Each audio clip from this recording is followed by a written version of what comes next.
saya ingin sampaikan bukan pertanyaan Pak. Yang saya ingin sampaikan adalah permohonan, artinya permintaan. Tentunya kalau permohonan, tentunya dasarnya adalah hati nurani Pak, bukan berdasarkan aturan ataupun perundang-undangan.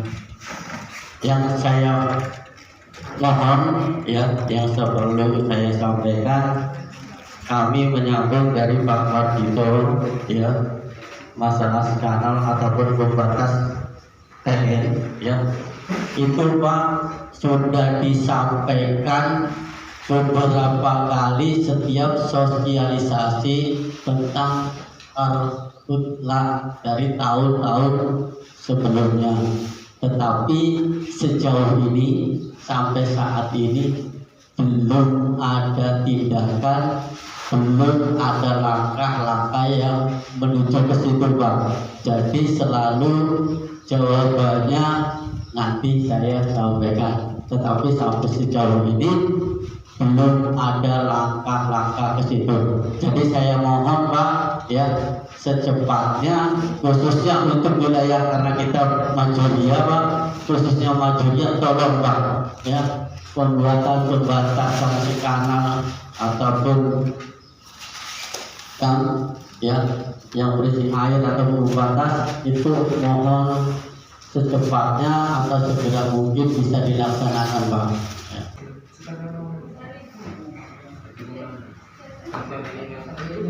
Permohonan saya sih kalau Taman Nasional. Jadi pertanyaan Pak Sasdira tadi, tolong pakai hati nurani untuk sekat kanal yang berbatasan dengan lahan masyarakat dan Taman Nasional Hutan Sembilan yang di belakang.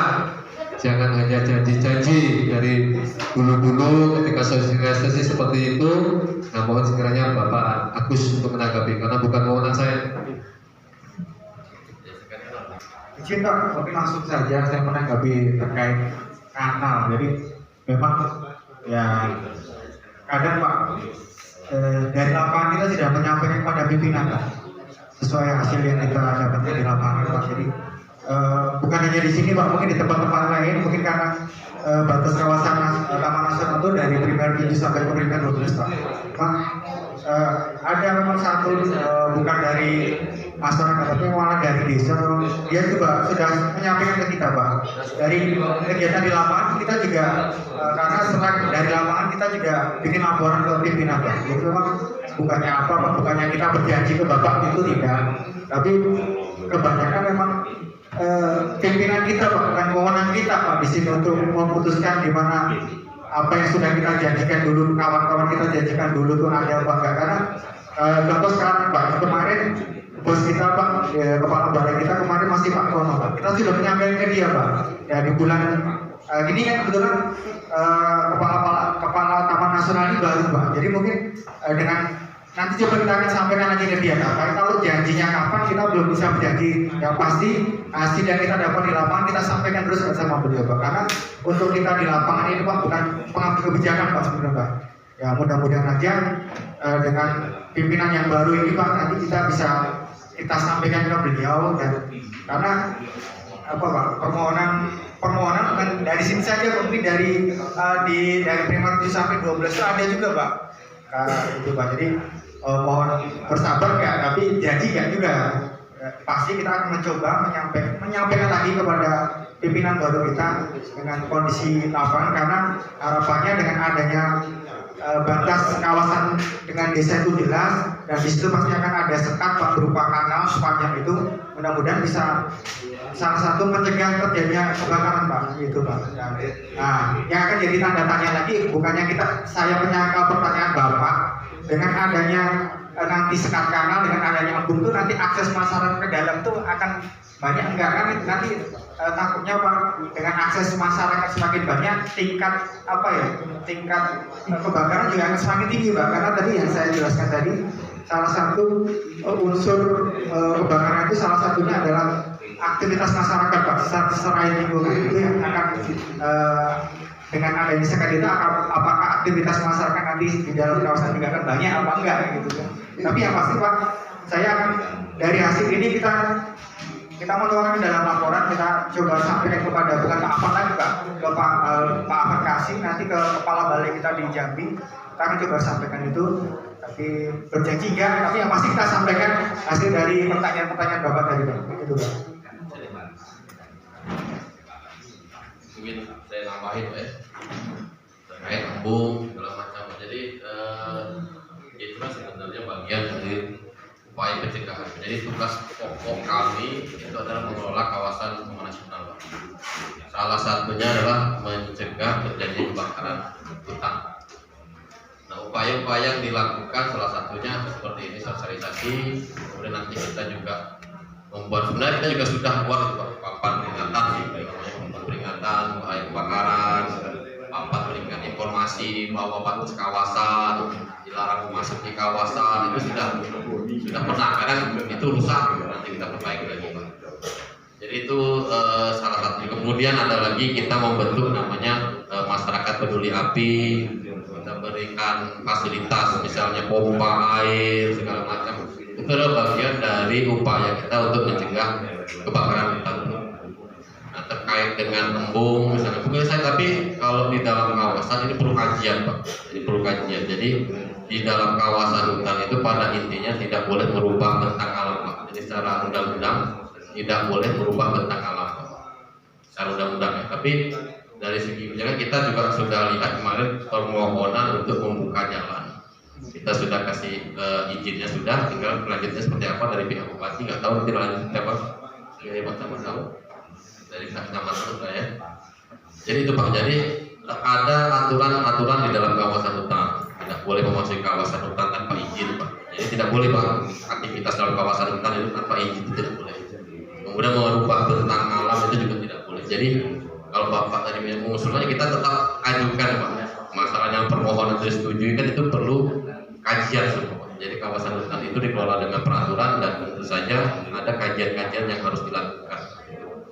Tetapi kami tidak terlepas dari tugas pokok utama. Salah satunya adalah pencegahan kebakaran tadi, yaitu adalah tindakan-tindakan yang kita lakukan. Salah satunya adalah seperti ini, sosialisasi ini untuk memberikan pengetahuan. Setelah masyarakat tahu, menimbulkan kesadaran. Karena kita sudah tahu, Pak, belum sadar juga kan itu. Hanya sadar itu ada kemauan yang lebih untuk mengikuti. Dan kita tidak boleh bakar, berarti kesadaran untuk tidak membakar itu muncul. Kita sudah tahu bahwa kebakaran itu merugikan, tetapi kadang kesadaran itu yang agak sulit. Mudah-mudahan melalui acara ini pengetahuan kita dapatkan, kesadaran juga timbul untuk bersama-sama mencegah terjadinya kebakaran hutan dan lahan. Mungkin itu Pak, mungkin kalau ada kurang kuat boleh. Dari instansi pertanian yang sangat berkaitan sekali dengan petani-petani. Pada dasarnya karhutla sering kami sampaikan, sosialisasikan kepada petani. Tapi dalam waktu-waktu apabila terjadinya El Nino, apabila La Nina kami tidak sampaikan karena hal itu jauh sekali. Nah, saat ini posisinya pada fase La Nina. Betul. Yang saya sampaikan Bapak sekalian, ini difokuskan ke lahan hutan atau lahan pertanian. Kalaupun ke lahan hutan, mungkin petani-petani yang masuk ke hutan atau merambah ke hutan. Tapi ke pertanian itu saya sendiri juga akan mengalami permasalahan yang sulit saya menjawab. Tapi instansi kami kemarin juga selalu setiap harinya dalam posisi El Nino itu ada yang tugas tiket di Talang Betutu. Para karyawan saya juga yang ikut terbang untuk memadamkan kebakaran di Eli ya. Nah di situ Pak, kalau di lahan pertanian kami nggak bisa jawab tadi permasalahannya yang disampaikan di kantor kami. Lama adanya api, ketebalan seperti apa saya nggak lupa. Ada ketebalan yang bisa ditoleransi, toleran ya, gitu. Karena kami, pertanyaan kami itu kalau IP 200 tanam kedua itu tidak dilakukan, rumput agak tebal ya Pak. Setelah rumput agak tebal. Nah di situ petani melakukan pembakaran untuk memudahkan pengolahan. Setelah ketemu saya bingung jawabnya. Lahan saya terus gimana solusinya Pak? Gitu. Saya sendiri karena saya selalu berinteraksi kepada petani. Terima kasih. Assalamualaikum warahmatullahi wabarakatuh.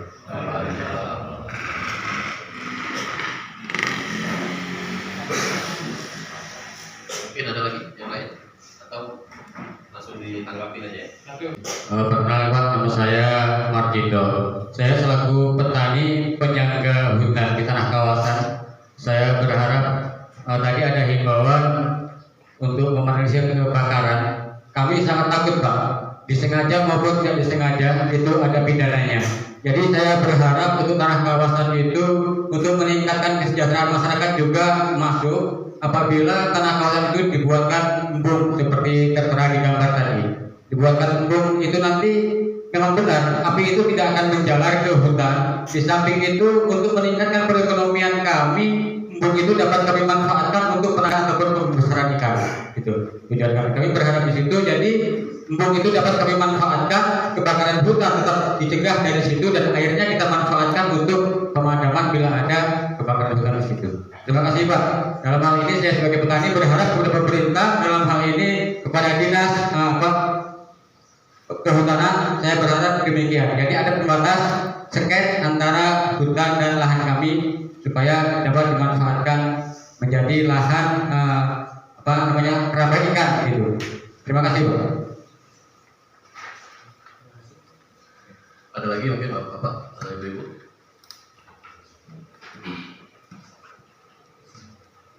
Mungkin dua dulu ya, kita tanggapin ya. Jadi mungkin mohon izin ya Pak, saya menanggapi yang pertama dari Pak Suyitno. Memang Pak, kita dalam bidang pengendalian kebakaran hutan ini sudah ada satgasnya. Tentu kami dalam hal ini mempunyai kewenangan itu di dalam kawasan hutan Pak. Itu tugas utama kami. Tentu saja mungkin di lahan pertanian itu ada bagian tersendiri. Nah, memang fokus kami adalah kebakaran hutan, namun tidak terlepas dari lahan karena biasanya hutan ini selalu berdampingan dengan masyarakat, lahan masyarakat. Secara umum memang di hutan itu Pak tidak boleh ada aktivitas manusia sebenarnya. Kalaupun ada itu harus ada perizinan, ada izin-izinnya. Karena apa? Karena kalau kita di hutan melakukan aktivitas-aktivitas tanpa ada izin, seperti misalnya kalau di sini mungkin belum ada ya, tapi misalnya dalam hal ini maksudnya kalau di Jawa misalnya ada aktivitas wisata, itu biasanya penggunaan api unggun atau segala macam itu harus melalui pemantauan Pak.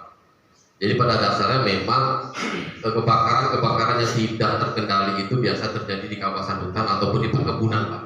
Nah biasa-biasanya dari Pak Yitno bilang bahwa memang Pak yang sebagian besar itu aktivitas ilegal seperti misal ingin merambah kawasan dengan cara membakar, itu hal-hal yang mudah dilakukan.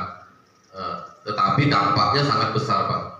Makanya dalam hal ini kita mencoba untuk melakukan pencegahan. Kenapa? Kalau sudah jadi kebakaran itu Pak, biayanya yang ditimbulkan juga sangat besar. Bagaimana kita memadamkan biayanya besar melalui darat, melalui patroli udara itu biaya sangat besar. Kemudian juga kendala-kendala dalam pemadaman itu Pak, sumber air susah, akses ke hutan susah.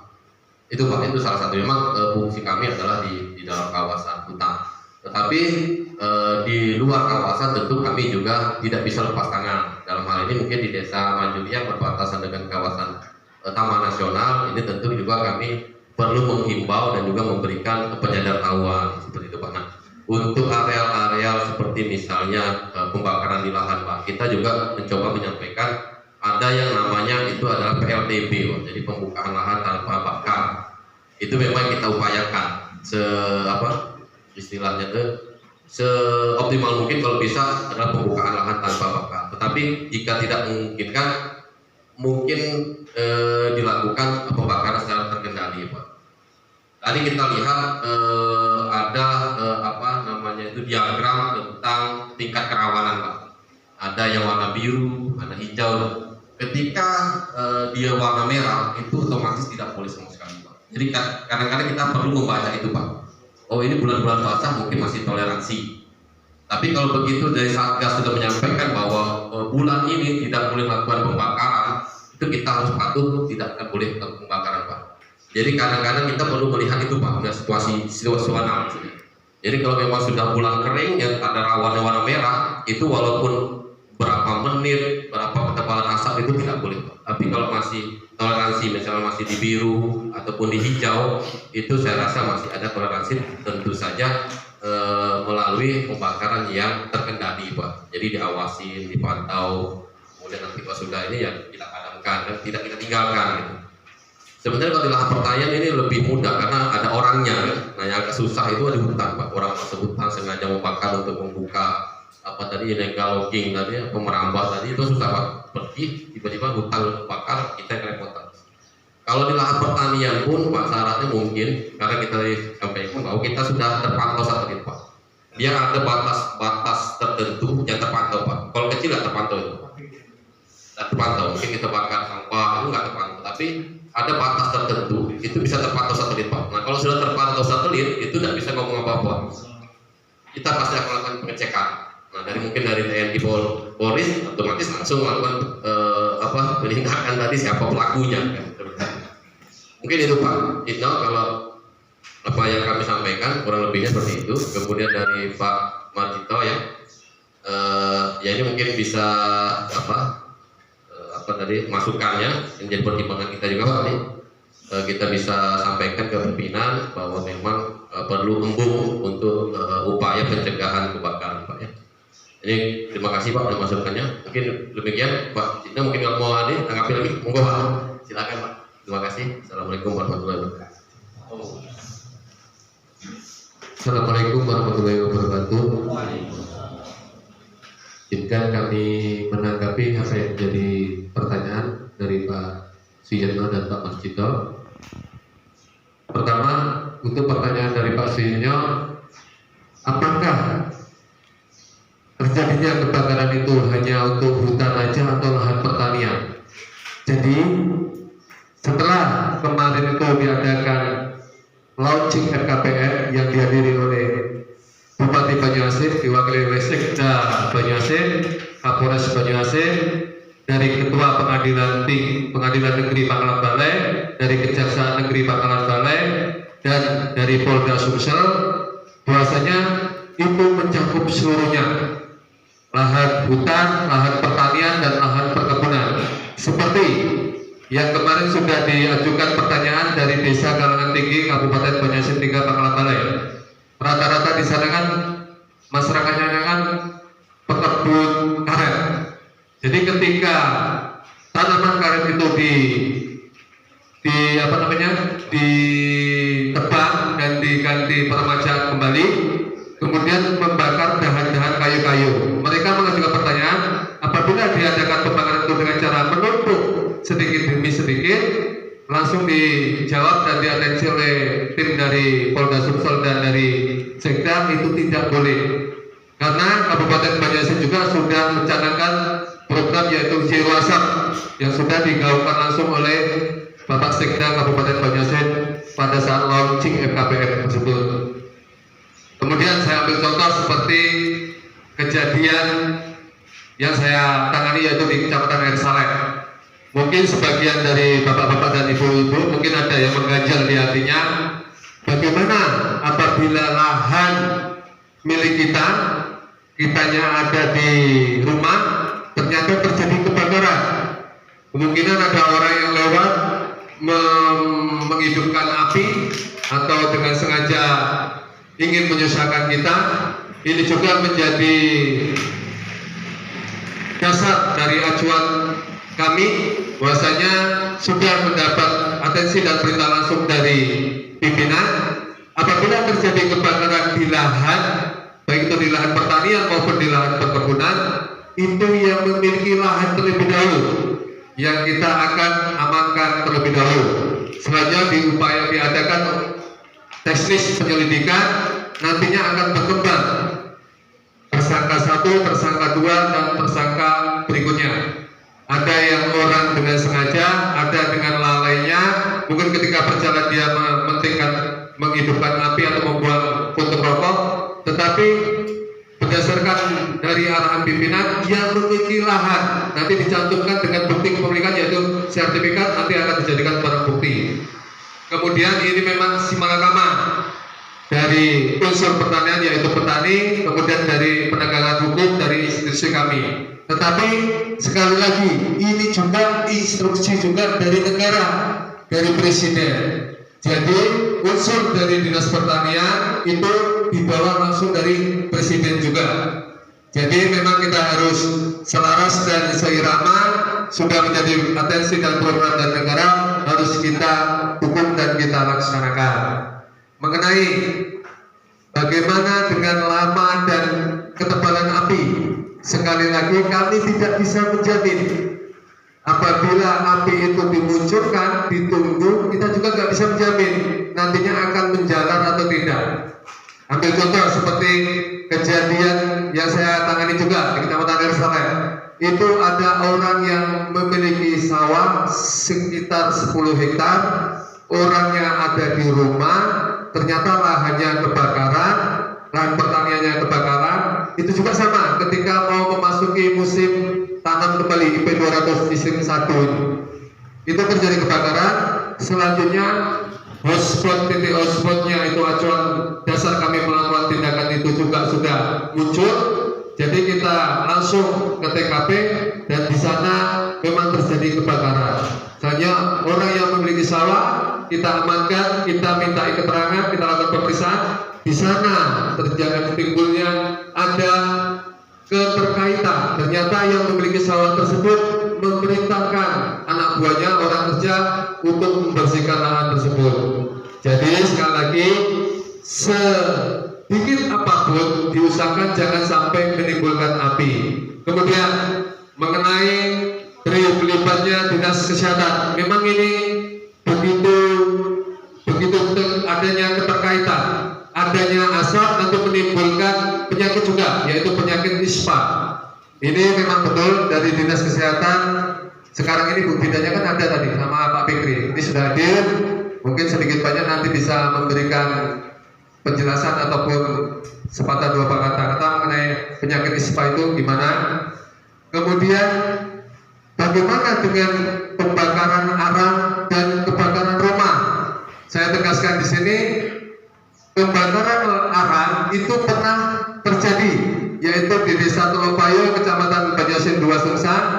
Di sana rata-rata masyarakatnya membakar arang untuk membuat arang, membakar patok.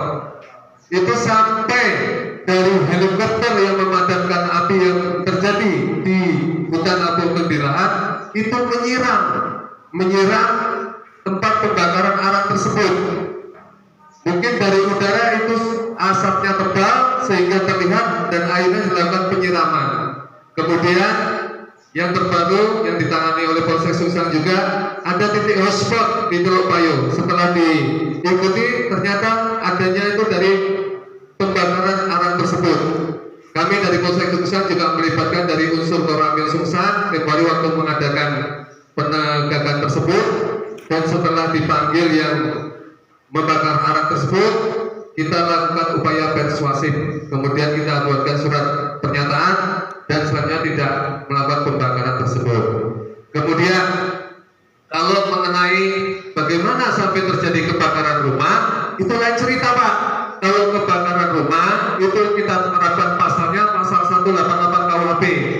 Apabila ada dengan sengaja dan ada kelalaiannya, itu bisa kita pidana. Ambil contoh seperti terjadinya kebakaran di Kejaksaan Agung atau Kejaksaan Februari, Kejaksaan Agung di Jakarta. Itu dilakukan penyelidikan melibatkan tim laboratorium forensik, melibatkan dari tim Inapis. Itu akhirnya diketahui dan ditetapkan tersangka yang kerja dari asal pembakaran puntung rokok. Kemudian saya tegaskan di sini, seperti yang sudah saya jelaskan tadi, mohon kiranya kepada bapak-bapak dan ibu-ibu, memang ini simalakama. kalau kita mau istilahnya mengikuti program dari Dinas Pertanian yaitu dengan program swasembada pangan dengan cara tanam sebanyak 2 kali, tetapi diupayakan jangan sampai melakukan dengan cara pembakaran. Masih ada cara-cara lain yang bisa kita terapkan. Mungkin dari unsur Dinas Pertanian mungkin memahami. Jangan sekali-kali istilahnya ini berpikiran kalau dengan cara membakar pasti nanti akan selesai. Coba dicarikan formula atau solusi yang lain. Jangan sampai kita berbenturan karena sekarang ini bulan ini sampai ke depannya sudah dianalisa dari BMKG kita akan memasuki musim kemarau panjang. Makanya ini sekarang ini dari unsur-unsur terkait sudah kita dibuat kerepotan, dibuat untuk membuat laporan, dan yang terbaru mungkin besok dari Kapolres Banjarmasin dan dari unsur dari kabupaten akan mengadakan kunjungan ke desa Tanahpilih Sungai Sembilan untuk meresmikan posko penanganan karhul lembut. Selanjutnya pertanyaan dari Pak Marjito, bagaimana dengan embun dan sekat kanal di Taman Nasional di hutan 9 yang ada di belakang? Ini mungkin sudah disampaikan oleh Bapak Agus tadi, ini mungkin ranah beliau, tetapi saya sedikit memberikan saran. Memang penting di dalam kawasan itu adanya embun. Di satu sisi mungkin agak keluar sedikit lah, jangan sampai di dalam kawasan, bisa dimanfaatkan oleh masyarakat untuk ditanami, dibudidayakan ikan. Kemudian sekat kanal itu sangat penting sekali sebagai pembatas antara lahan masyarakat dan kawasan hutan. Dan apabila di lahan masyarakat itu sampai terjadi kebakaran, tidak akan menyeberang ke kawasan hutan. Karena sekali lagi, apabila kawasan hutan itu sampai terjadi kebakaran, kita sangat sulit untuk mengatasinya. Di satu sisi hutan itu begitu luas. Ambil contoh seperti kejadian saat krisis Moneter 9798 terjadi kebakaran hutan yang begitu lebat, hutan-hutan di sini habis sehingga timbul ikan-ikan gabus yang begitu banyak. Itu menjadi pedoman kita untuk jangan sampai terjadi adanya kebakaran di kawasan hutan. Sekian, terima kasih. Apabila kurang paham dan kurang jelas, mohon kiranya untuk bertanya kembali. Wassalamualaikum warahmatullahi wabarakatuh.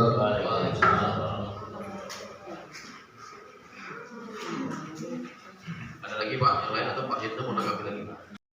Tadi cari solusinya. Nah, saya berpikir di sini kami selaku petani terkadang buka lahan itu Pak, kalau tanpa api tempat bakar itu biaya terlalu besar. Satu itu. Nah, kami mohon dengan sangat karena ini diwilayai oleh beberapa aparatur itu tadi, baik dari pertanian, Satgas, Kapolri, dari pertanian juga ada. Paling nggak pemerintah itu, entah itu siapa nanti yang dengar Pak ini ya, mohon dengan sangat membuat suatu penggempur bahan material yang di sini gitu, maksudnya bikin obat racun rumput atau gimana yang bisa meleburkan ranting-ranting itu tadi, kayak gitu. Jadi ada keseimbangan antara undang-undang itu tadi dengan kebijakan daripada pemerintahan untuk ke masyarakatnya. Kalau kayak gitu tadi kan kayak kita yang jadi korban kayak gitu. Mau bekerja ini makan biaya banyak, apalagi sekarang masa pertanian kayak gini kayak gitu kan. Jadi mohon dengan sangat siapapun itu yang menyampaikan nanti, mohon entah profesor mana yang mau menciptakan racun rumput yang hebat itu, karena apa?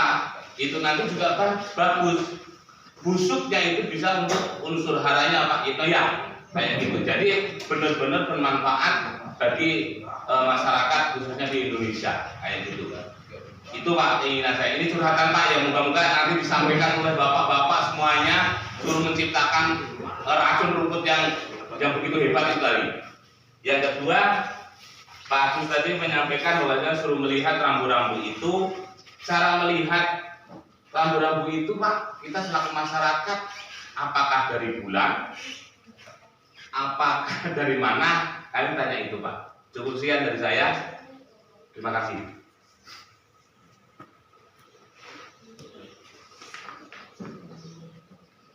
Baik, terima kasih Pak Agus ya. Kalau terkait dengan pertanian nanti mungkin ahlinya ini dari pertanian, mungkin Pak Ibnu bisa menanggapi saya. Dari manapun Pak Ya, ya. kalau kami yang membahas mungkin nggak pas lah saya Pak. Karena memang kalau untuk karhutlah ini kan semua elemen harus dilibatkan. Jadi nanti mungkin itu bisa dibantu Pak Ino yang dari pertanian bisa membahas. Kemudian terkait dengan ini tadi Pak, ini biasanya di apa? Di instansi atau di perusahaan-perusahaan ada, dan kita benar tadi materinya ada dibahas itu Pak. Teknik bagaimana kita mengetahui bulan-bulan ini itu rendah atau tinggi, itu ada Pak di lemah atau curah hujan seperti apa. Tapi yang mudah dari kita Pak, sebenarnya kita mendengarkan instruksi saja Pak, dari Satgas. Kalau katanya memang bulan ini kita sudah tidak boleh bakar, itu berarti sudah seperti itulah Pak. Mudahnya seperti itu Pak.